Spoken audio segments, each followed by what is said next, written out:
Despite finishing the season on the MLB roster, recent reports indicate that Francisco Alvarez is likely to start the next season in AAA Syracuse. How much longer does he need in the minors to be ready to take over as the starting catcher of the Mets? What kind of impact can he have next season? I'm doing a full breakdown of Francisco Alvarez on this edition of Locked On Mets. You are Locked On Mets, your daily New York Mets podcast. Part of the Locked On Podcast Network, your team every day.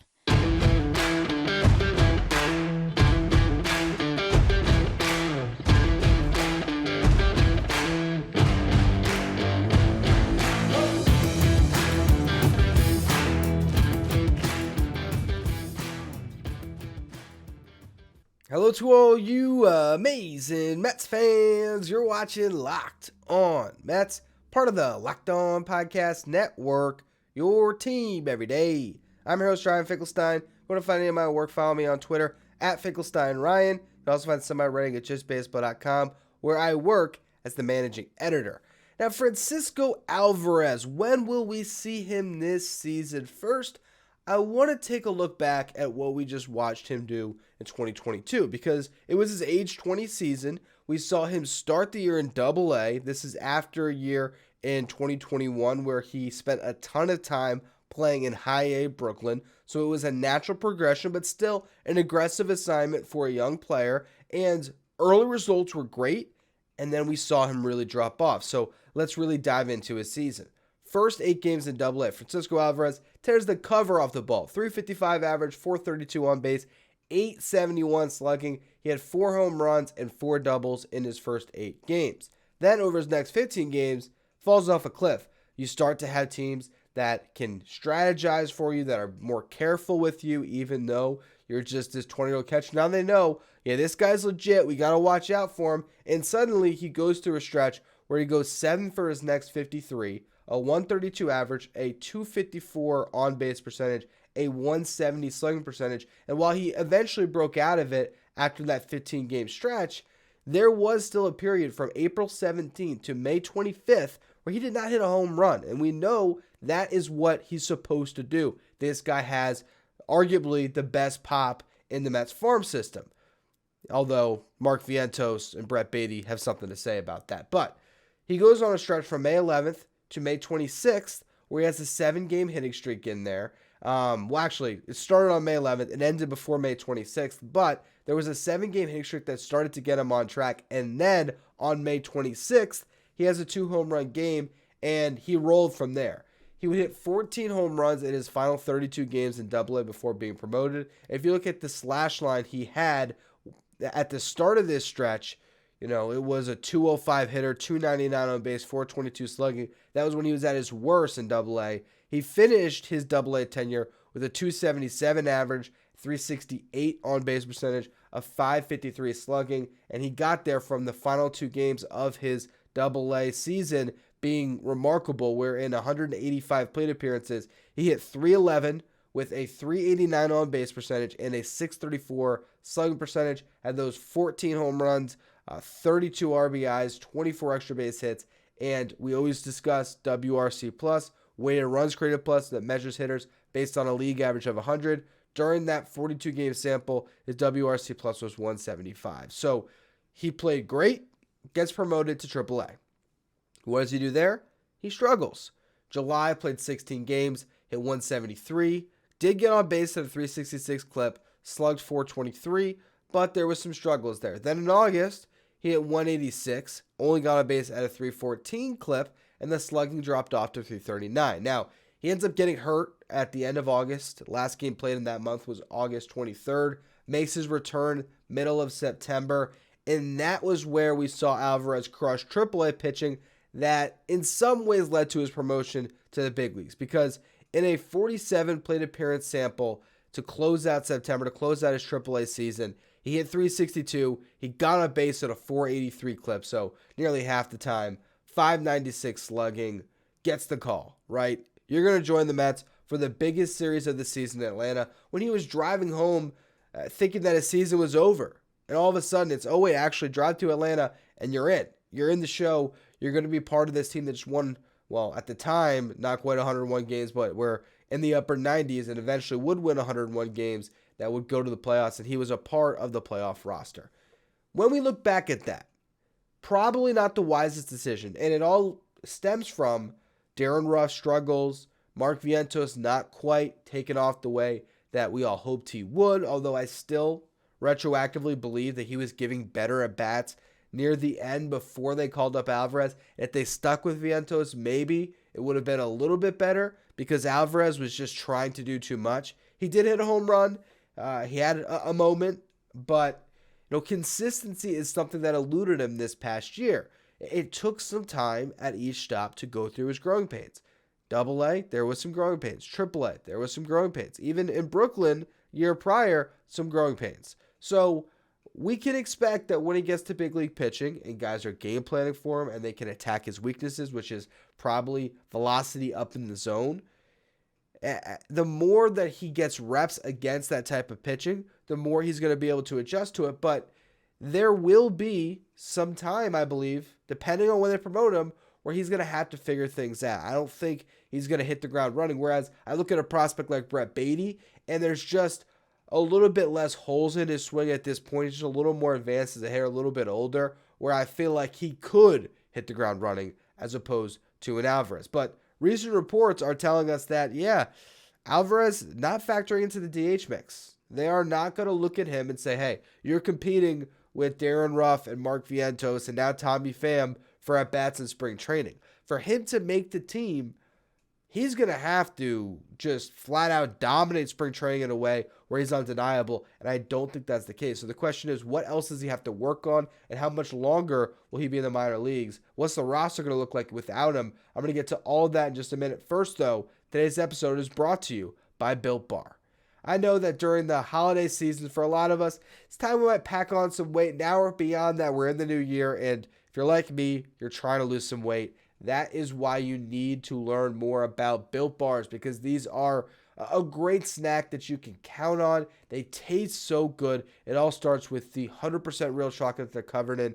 Makes it a delicious treat that will cure that sweet tooth when you're craving the bad cookies and donuts and brownies, things that we should not be putting in our bodies. Instead, go to Built Bar. You can have some amazing flavors like the churro, the peanut butter brownie, the coconut almond. And again, they taste like candy bars, even though they're protein bars with amazing macros. And what's even better about these Built Bars is they're healthy for you. Only 130 calories, only 4 grams of sugar, a whopping 17 grams of protein. And right now, the best part is, while we've been telling you for years about going to Built.com, you don't have to do that anymore. If you want to try your Built Bars, all you got to do is find a local Walmart or Sam's Club. You can head to your nearest Walmart today, walk to the pharmacy section, grab yourself a box of Built Bars, where you can pick up a 4-bar box of the cookies and cream, the double chocolate, or the coconut puffs. Or if you're close to a Sam's Club, head there, grab a 13-bar box of their hit flavors, the brownie batter or the churro. You can thank me later. Go to your local store and buy Built Bars today. Now, how far away is Francisco Alvarez from being big league ready? I think there's two ways to look at it, and we'll start with the bat, right? You look at what he's done throughout his career, okay? There has been a decent sample size up to this point that he's accrued through his time in the minor leagues. Started in 2019, 42 games of rookie ball. You lose the 2020 season, but he got some time at the alternate site. 2021 rolls around, starts at low A, looks like Barry Bonds for a week or whatever it was, 2 weeks. Gets the call to high A. He played 99 games altogether, but 84 of them in Brooklyn, so got a lot of seasoning at a high level. Then 2022, starts it out in AA, between AA and AAA. Played 112 games of top-notch minor league competition last season. All told, you're looking at 253 games played for Francisco Alvarez, a 274 hitter, 384 on base, 526 slugging. He has 50 home runs, 50 doubles during that span. He's a career 910 OPS guy in the minor leagues. And I think what really helps his profile when it comes to the struggles that he may endure when he gets to the big leagues is he's not a guy that does not walk. That is part of his game, and that helps him a lot because even if he's hitting in the low 200s, that high walk rate could hopefully keep his OBP over 300. You look at his minor league career, it's over 11% at every single stop when it comes to his walk rate. Now, he walked at a 12.2% clip and nearly 300 plate appearances in AA this past season. AAA got almost 200 plate appearances in and walked at a 17.1% clip, which is elite. So as long as he's going to walk, you're going to be able to swallow the strikeouts, and they're going to be there. He's going to strike out about 25% of the time. But if he can slug the way he's supposed to, he can tap into enough power while drawing his walks, getting in that on-base percentage. I mean, if he lives in the 380 range, he's been in the minor leagues, you're looking at one of the best hitters in baseball. Even if it dips down to the 350, 360 range, if he's able to slug over 500 and give you that pop, that's going to be one of the best offensive catchers in baseball, bar none. And I really do think that if the Mets wanted to start him, let's just say they didn't sign Pham, they cut Darren Ruff, and it's just an open competition with the kids in spring training. I could see him winning that job and being the DH this season and thriving in that role. I could see it taking a little bit of time for him to get his feet wet, but once he did, he could be an awesome hitter. The thing is, what you want from Francisco Alvarez is to be your starting catcher. I mean, that's where you're trying to get to. That is the part of his development that you have to focus on, and he needs some work there. It's early. It's very early. You look at, some of the other catchers that made their debut last year, they had some more playing time. Now, Gabriel Moreno is the one that's right on line with Alvarez. Now, we'll see if he begins this season with the Diamondbacks as a starting catcher after that trade. He was the guy that got sent out for Dalton Varsho. We'll see. But he did make his debut last season, got about a 25-game, sample size with the Blue Jays. Overall in his minor league career, 253 games played, 1,069 plate appearances. That's an identical amount of games played to Alvarez. So they're right along with each other. These are the two best catching prospects in baseball right now. But I will say Moreno had an extra year on him. He started a little bit sooner. Actually, really 2 years sooner if you take the time he spent in one of those Dominican leagues. But since he came stateside, it was 2018 for Moreno, 2019 for Alvarez. You look at the other two catchers, though, MJ Melendez and Adley Rutschman, and both of them had more experience entering their big league career. For Melendez, all in the minor leagues, 413 games played, about 1,700 plate appearances, or over 1,700 plate appearances.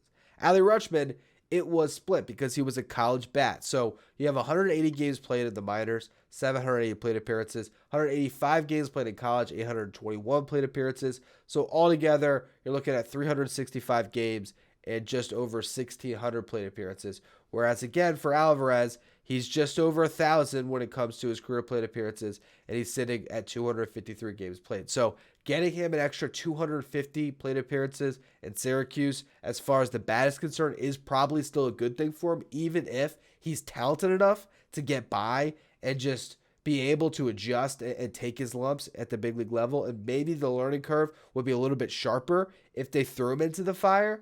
You still have the catching to think about, and with that, the bat will mature as well. So I think the Mets are very smart to open this season, park them in AAA for a little bit, let Narvaez and Nito be a platoon backstop that you're going to rely on, and see how your season progresses. See if Narvaez has a bounce back and is actually giving you some plus-level offensive production, because if he is, well, that will maybe calm things when it comes to rushing Alvarez up. See what Nito's going to give you offensively. See how those two catchers are health-wise, because if one of them goes down, that might rush Alvarez a little bit more into the forefront. I think that when you're trying to look at promoting a player of this talent, you can't just think about the 2023 Mets. Obviously, you want him to help the team, and we're going to discuss that in a minute, but you also want him to be your starting backstop for a decade. And you would hate to force him along due to needs on your MLB club and potentially hurt his future, which he is going to be a massive part of. That's what I want to discuss next. When could we see Alvarez this season? What will his role be? What kind of impact will he have? And into the future, how good could this guy be? We'll get to all that in just a minute. First, though, another word from our sponsors. Now, with the addition of Tommy Pham, the Mets roster when it comes to position players is basically set. You're going to have 13. That's generally what teams are going to carry, a 5-man bench with one of them playing DH at times. So you look at the Mets lineup. Canna, Nimmo, Marte, Escobar, Lindor, McNeil, Alonso. There's 8. Narvaez. There's the 8th. You got Nito, you got Vogelback, you got Guillorme, you got Pham. That brings you to 12 players that are all but guaranteed a roster spot at this stage. Now, we never know if there's going to be an injury in camp. A lot of times there is. So we'll see exactly what happens in spring training. But there's going to be an open competition between Darren Ruff, Brett Beatty, Mark Vientos, Khalil Lee if he's not a 40-man roster casualty to accommodate the FAM signing, and Alvarez. That's what's on your 40. Technically, Ronnie Mauricio as well, but he's at least going to get a good amount of time in AAA this year, despite how awesome he's been in the Dominican Winter League. So, but of all those guys, when it comes to getting the DH at bats, Alvarez is just so far down the pecking order. So many guys would have to have a bad camp. You'd have to have Darren Ruff being terrible, an injury, Brett Beatty maybe not being ready to go, Vientos. So much would have to happen for him to be the DH, and he would have to just be incredible with both the glove and the bat to knock off one of their catchers or to consider going with a 3-catcher bench. Now, we could see that during the season. You know, if we get to a point where Darren Ruff doesn't make the team, or if he does and is again giving the Mets nothing, or maybe he's good and FAM's not, and one of those guys ends up out of the equation. Let's just say Brett Beatty is not in the mix, or Mark Vientos isn't. Like, there is a chance that Alvarez could be that guy and they could go 3 catchers, or you could see the Mets deal a Nito, deal a Narvaez. I don't know how exactly he gets up to the show. That's the interesting thing about the Narvaez signing. If they did not sign Narvaez and they went with another year of James McCann, you'd be like, all right, they'll be ready to cut bait with McCann as soon as Alvarez is ready. He's just a stopgap until then. They got McCann off their books. Narvaez is a player that they like, and I also think they like Narvaez to mentor Alvarez. So we'll see. It could be a situation where Alvarez forces your hand, and maybe you take a really good contract you've now locked up Nito to. I don't have those exact numbers in front of me, but they just locked in basically his final 2 years of arbitration at a good cost for a backup catcher. I mean, Nito's got some value now. You're looking at 2 years, $3.7 million. I mean, that's something that they could shop if they want to. They could pick up, or they could hope that Narvaez picks up his option. Or, again, they roll 3 catchers, see what happens. I think that what's going to end up transpiring here is Francisco Alvarez is going to have a good spring training. They're still going to put him in AAA Syracuse. He's going to have 2 months there, and we'll see if he goes through his lumps. But he is going to be such an undeniable offensive force that at some point in June, the Mets are going to be looking at Narvaez, who's not performing. They're going to look at Nito, who's not giving them much more than you would expect Nito to offensively. And maybe their lineup's going to be going through a slump, and they're going to be like, you know what? Let's do it. And ultimately, if you can get to a point that by the end of the season where Brett Beatty and Francisco Alvarez are key cogs in this lineup, the length that you could have 1 through 9 is amazing. You could, by the playoffs, have a lineup that goes Nimmo, Marte, Lindor, Alonso, McNeil. I don't even know exactly where you go at 6. You have so many options. It could be Alvarez. It could be Alvarez Beatty by that stage. Alvarez, Beatty, Canna. I mean, the options really are endless. Then what happens? Then Vogelback is your 9th hitter. Obviously, that wouldn't work. Bottom line, you'd be rolling out a lineup. If those 2 guys hit, and those 2 guys really do hit the ground running once they are given their opportunity, where, the worst bat in your lineup might just be Mark Canna. And if Canna's batting 9th for you, getting on base at a 360, 370 clip and being a tough at bat, it's going to be one of the best lineups in baseball on a team that's capable of winning over 100 games and winning the National League East and being a real threat come October. A lot has to go right. You have to stay healthy. But this roster is very talented. They're returning a lineup that we forget was solid last year. And these guys in Beatty and Alvarez, and even Mark Vientos to a certain extent, have a chance to be the accelerant that takes them to a different level. And I think that's what a lot of fans like myself are really looking forward to about this upcoming season when it comes to the Mets offense. Anyway, though, that's going to be all for this edition of Locked On Mets this week on Locked On Mets. As always, thank you for listening. Make sure you follow, rate, and review wherever you get your podcast. Make sure you follow me on Twitter at Finkelstein Ryan. Make sure you follow the show at Locked On Mets. Thank you for making Locked On Mets your first listen every day. Now for your second listen, check out Locked On MLB Prospects, hosted by Lindsey Crosby. Locked On MLB Prospects is where you want to go to learn about the stars of tomorrow. You can follow Locked On MLB Prospects on the Odyssey app, YouTube, or wherever you get podcasts.